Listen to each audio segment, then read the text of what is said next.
اور پھر نبی علیہ السلام نے یہ بھی فرمایا کہ سعد کی وفات پر اللہ کا عرش بھی 3 دن تک روتا رہا۔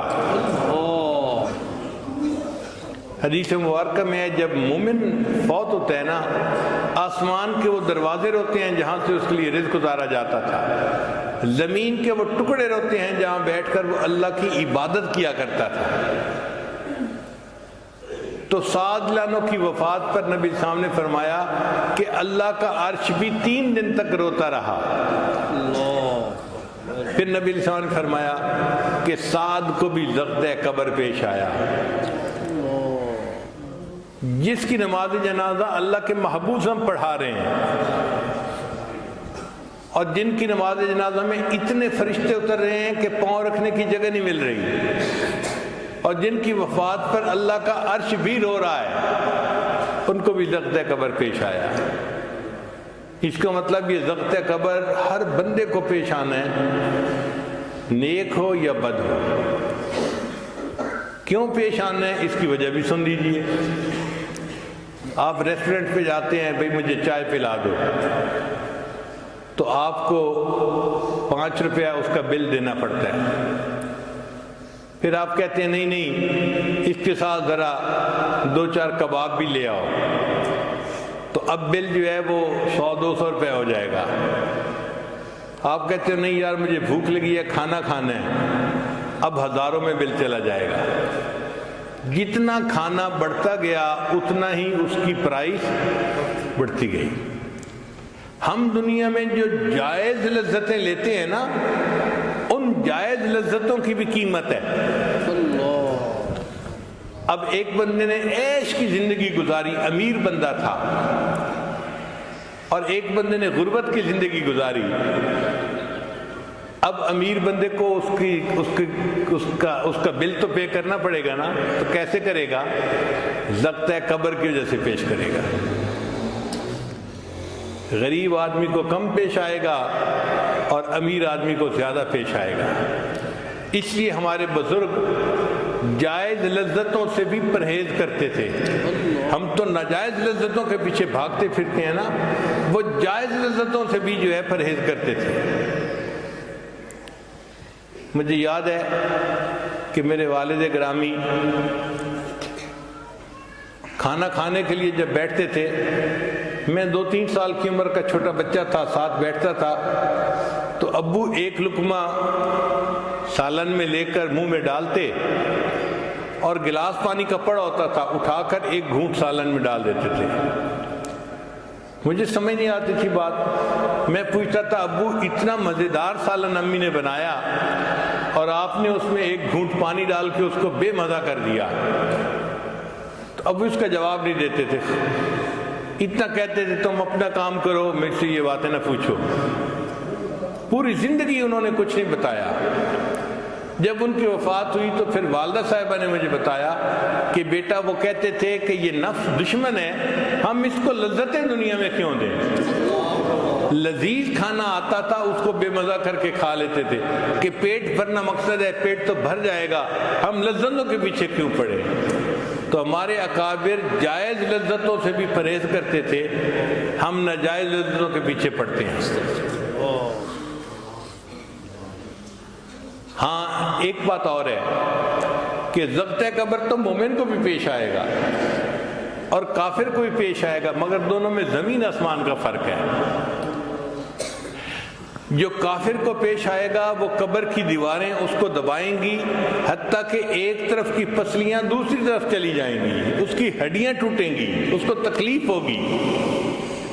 اور مومن کو جو ضغط قبر پیش آئے گا وہ تکلیف کا باعث نہیں ہوگا، وہ ایسا ہی ہے جیسے آپ کے سر میں درد ہو تو آپ بیٹے کو بلا کے کہتے ہیں بیٹا ذرا سر دبا دو۔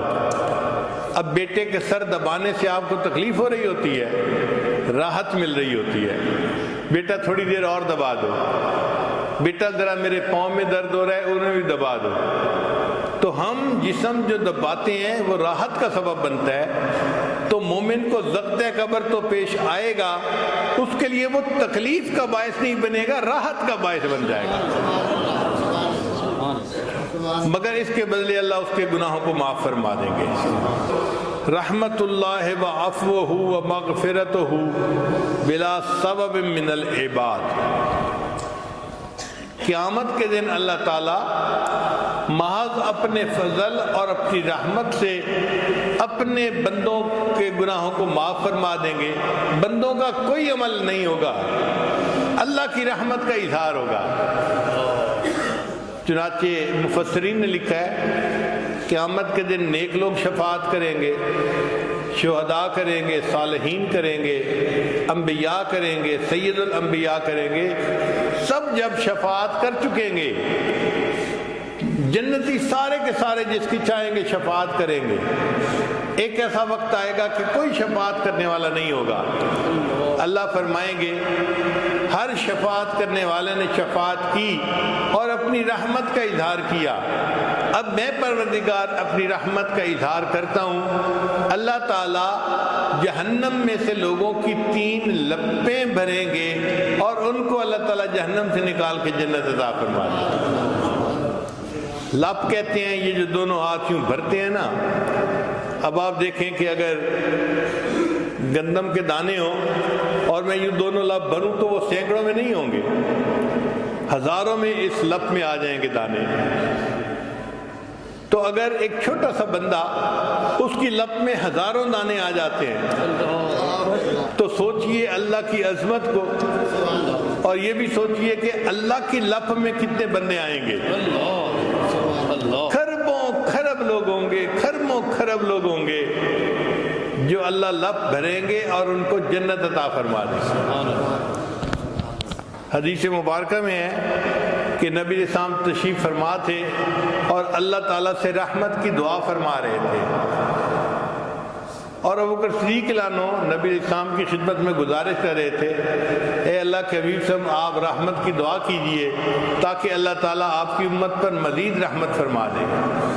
جب اللہ کے حبیب صلی اللہ علیہ وسلم نے خوب آہوازاری فرمائی تو اللہ تعالیٰ نے فرمایا اے میرے محبوب، میں قیامت کے دن ایک لپ بھر کر جہنمیوں کی نکالوں گا اور ان کو جنت عطا فرما دوں گا۔